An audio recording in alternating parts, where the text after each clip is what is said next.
let's talk about X, baby. Let's do it. So we That's a keep coming back nice to this card, topic. Cameron. Okay, look, I spent a lot of time on Twitter. I joined originally in like 2015, and it became the way that I kept up with what was happening in the world.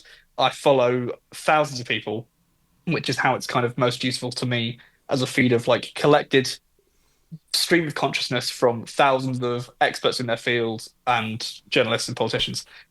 And then Elon Musk bought it.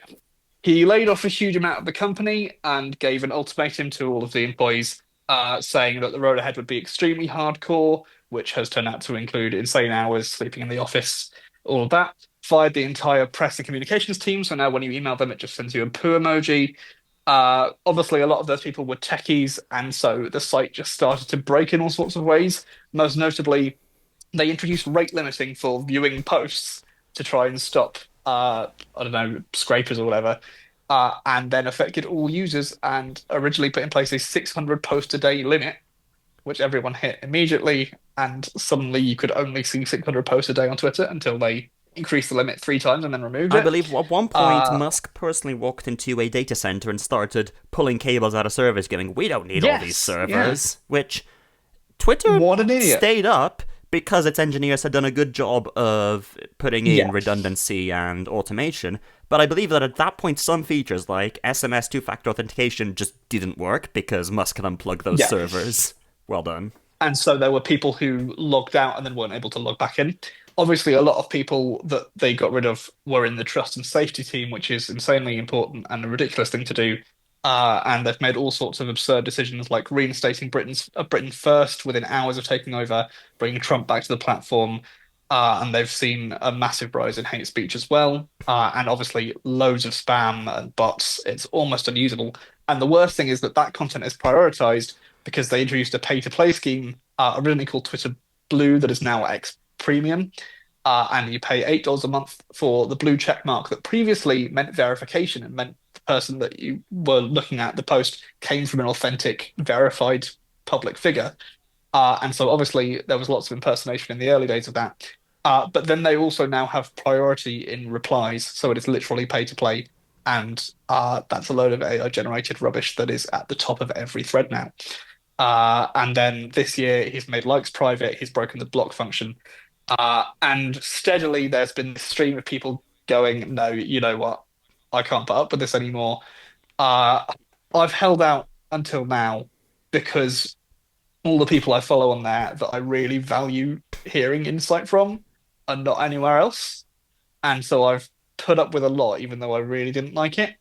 And then, of course, he not only endorsed Donald Trump, but joined his team and is now going to be leading a commission to cut the US federal government to shreds. And that kind of was the straw that broke the camel's back for a lot of people. So there has been an exodus, pun intended. Uh, so let's talk a bit about the alternatives. You know, we have been very stubborn in continuing to call it Twitter because, in addition to all the other stuff we just talked about, he took one of the world's most common brands. I mean, tweet and Google are the only two words that have kind of passed into common usage to that extent, and rebranded it to the letter X because he thinks it's cool because he's a 12-year-old I child. believe the initial logo was Uh, literally a Unicode character because Still creativity. is. But we were Yes. having an interesting conversation over dinner the other day, weren't we? Yeah. And I said, we've resisted this change and we've said, we're going to keep calling it Twitter because it's Twitter. But he's changed so much and ruined it to such an extent that actually I think we should be calling it X. He has succeeded in what he set out to do, and so we should give it that name. But what I was saying is that actually, you know how certain brand names become genericized, right? So they start off as a product from a particular company, and then that company becomes has such a monopoly, or everyone copies them, that we just adopt that word as the noun for that thing. So escalator is a particularly good example of there was a company that made escalators as a trademark, and then slowly over time that just became the word for that product. Sellotape is another And good I example. think maybe Twitter should be in that category, and that we should broaden it. This is now called X. He has changed it. but we can have the concept of a Twitter, right? So all of these microblogging platforms are Twitters because they're fulfilling or aiming to fulfill the same function, really. They weren't Twitter incorporated, but I think we're going to call them Twitters. So let's talk about some other Twitters. The first one that kind of came into view was Mastodon. Now, the big selling point here was that it was decentralized. It's part of something wider called the Fediverse, and it kind of all works at the protocol level, so you can communicate with people who are using different apps. It kind of like the way email works. And even before Musk took over, when there were kind of waves of migration initially due to moderation policies, Mastodon was where people went. But it was a bit too small and it was a bit too early. It was just unlucky timing, I really, think because there are people that use it still and use it happily, and very much good for them. I think there's also the fact that one of the first decisions you have to make when you join Mastodon is you have to choose a home server, which is where Yeah. all your data will reside. So either choose one of the big ones and you are beholden to their moderation policies, or you run your own, which is only really doable for techies who know a thing or two about managing servers, which in practice has meant that Mastodon is it's the home of niche communities. Like, a lot of techies are Yes. there. A lot of, I think, particularly LGBTQ people are on Mastodon because they can sort of have their own servers and allow the people they want on there, and they can choose to federate with other servers or choose to not federate with other And in servers. fact, they can block whole other servers, Yeah, which is important for safety reasons. But it just hasn't quite had mass adoption, particularly among journalists and politicians and kind of things that shape the public discourse and conversation. So after it became apparent that Elon Musk was setting out to completely ruin X, Meta thought they'd have a crack at it, and they launched Threads. Now, their big idea was to attach it to Instagram as a sort of sister app, so that anyone with an Instagram account could very easily create a Threads account too, and it would follow everyone they follow on Instagram. Side note, I don't know why you'd want that, because I use Instagram for keeping in touch with people that I know, and I use Twitter for almost exclusively following, larger conversation, as we've been saying. And the overlap between those is quite small. And I think that might be one of its weaknesses. But despite that, it was the biggest consumer product launch in history until I think ChatGPT overtook it later that year. The user numbers skyrocketed, but not that many stuck around because it was full of brands trying to be relatable and engagement bait, and it had issues with moderation. So, first of all, it never had just a following feed that you could see reverse chronological posts from everyone you follow. It was all algorithmic, and they did eventually bring that in, but it was quite hard to access. And they also made a baffling decision not to allow politics, or at least by default. I still scroll through Threads once in a while, but mostly just for memes or nonsense. It's definitely not I the sort think of place for the sort of things that you would use it for, Cameron. I think Yeah. I've clicked on Threads enough because it was accidentally clicked from Facebook. Yes. Yeah, they promote it in all their other apps. And it's not that I use Facebook. I use Facebook for the marketplace. Unfortunately, they try and hide Threads links everywhere, and you think, oh, I can just click on that, and then you get booted into another app. It's also interesting with Threads how they're going to support the Fediverse, but only one direction. Yes. Yeah, so your post can be seen on the Fediverse. So, like, you could find me on the Fediverse on my Threads account, but I think they can't pull in posts from the Fediverse. No, so I think you just can't. You can have an account as part of Instagram in Threads, but you can't. You can't migrate your external Fediverse account into your Threads account, or vice versa. And lest we forget, it's still owned by Zuckerberg, who, despite the very surprising redemption arc over the last couple of years, which has purely been because he's not as bad as Musk, uh, Which is not is still saying not much. someone who should really be running that sort of platform. So a new one has emerged. It was initially invite only, and actually, what's really interesting is it was founded by Jack Dorsey, the same person who founded Twitter. He's no longer involved with it though. It was founded inside of Twitter as a sort of experiment of what if we broaden this out to a protocol level. and made it more open.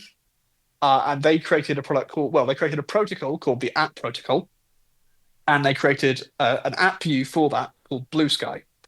And that is what seems to be winning. And so my thesis is Bluesky is a Twitter that doesn't suck. On the sort of spectrum of centralized to decentralized Twitters, you have X, where everything is on X's servers, and you can get data on external apps through the API. At least you could until Musk killed it. Then on the other end of the spectrum, you have Mastodon, where everything runs on a server, and the task of pulling in, and it can federate with other servers, but the task of pulling in post from those other servers is still up to your server. And then Bluesky sits sort of somewhere in the middle, where you can host your own data using what they call PDSs. And when you sign up to Bluesky, you can either use Bluesky, the company's PDSs, or you can run your own. But then, essentially, the data from it gets aggregated at the layer that they call the app view, which is the Bluesky app will run its servers, and that everyone using Bluesky uses, and then they pull in data from all of the PDSs and then render it as an app for you. And you can have third-party clients. For example, Graysky exists. There's the one I use on my iPad. I can't remember what it's called.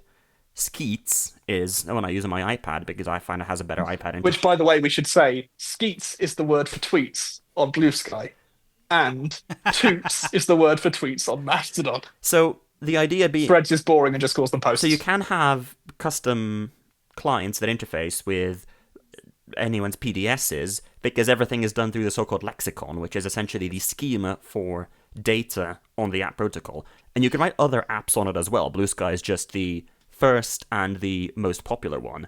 So on the centralized, decentralized spectrum, it's definitely more on the decentralized side, but less so than Mastodon. So my big question is, I kind of moved away from X. I don't really post there anymore, and I was convinced to join a Mastodon. Haven't really used that much either. Should I bother with Bluesky or not? Depends on what you want from it. Probably nothing. In that case, no. Easy. Apart from, I don't know, I have a website that currently has my Twitter profile on it, and LinkedIn, which is yet another thing that I don't really check very much. So I don't know whether I should have something else instead of Twitter, and I don't know what it should be. So my argument is it should be Bluesky. For one thing, it has 20 million users and counting. It's been increasing by about 1 million a day recently as people leave X. Which has been really interesting. It's been really interesting to watch the feeds of their infrastructure team as they scale it. One thing that's really helped is they have a feature called starter packs, which mean you can essentially, anyone can make them. They're like lists on Twitter, except they have a follow all button. And so someone can recommend, hey, follow these folks, up to 150 of them, and you can follow them all in a button press. And that is why I'm now following 10,700 people on Bluesky. And another thing to note is engagement has been really good on that because partially they're all real people interested in actually talking to each other. And so things like links and promotion are getting better numbers on Bluesky than on X, despite having a fraction of the follow account. Obviously, it's open, so it's extensible. Someone built something that will find as many as it can of your people you're following on Twitter and follow them on Bluesky, which got me several thousand accounts in as a kind of head start, including most of the ones that I actually care about hearing from. And there are tools that will find people that lots of people you follow, but you don't follow, to kind of expand your network. There are directories of those starter packs. People are building all sorts of things around it, including big user number counters with confetti when they cross each million, which is quite fun. If you have a domain, you can pretty easily use that as your username on Bluesky. So like how my username on Bluesky is markspolikovs.me, which is the Marks wiki, but is also my username on Bluesky. Yeah. Okay. And so people seeing that know that it must be you because they know that you have access to that domain. And you can also do some interesting hacks with it because it doesn't just have to be on the domain. It can be also verified through HTTP through a page on the domain, which means that one of the interesting things that happen in the Exodus is the Swiftie community collectively migrated to Bluesky, which was really interesting to watch, and was one of the things that made me think, okay, yeah, this might be real this time. And what someone did is that they built Swifties.social, which lets you get your chosen username .swifties.social handle on Bluesky through some clever hackery around HTTP. I think cool. I described But it yeah, as I mean- I think I described it as the intersection of DevOps and Swifties we never knew we needed or deserved. My final question. well, yeah. What's the bot situation like? Not because I'm thinking of, we used to have at UI the now playing bot that used to post, and that eventually got killed off by Musk's API restrictions and all that stuff. Yes. Can we bring it back? Probably. And Yeah, can it good be on bots are Bluesky? welcome. If anyone remembers the Infinite Scream account from Twitter that would just post random screams at random times and scream back at you if you reply to it, that is on Bluesky. If you needed any more reason. Nice. Which also means because of the So, domain yeah, I names, we mean- can do things like have... I don't know if... I probably haven't moved over, but if URY were to move over, they could have their Bluesky account be ury.org.uk, but then that one be nowplaying.ury.org.uk on Bluesky. Yeah, like you, Marks, I've got my hopes up time and time again that people might actually be moving away. Yeah, the thing that sort of sold it for me is that I've seen mainstream journalists move over and use it Yeah. in anger. Like, the sort of people that you would see on The Beeb or LBC or whatever, posting there exactly like they used to on X. I think nowadays a lot of them are still cross-posting, so posting on both, but the fact that the content is there and that you can follow it from an app that isn't associated with Musk is definitely a positive. I think I'll give it a few months, and if it hasn't blown up or exploded by then, I'll try it.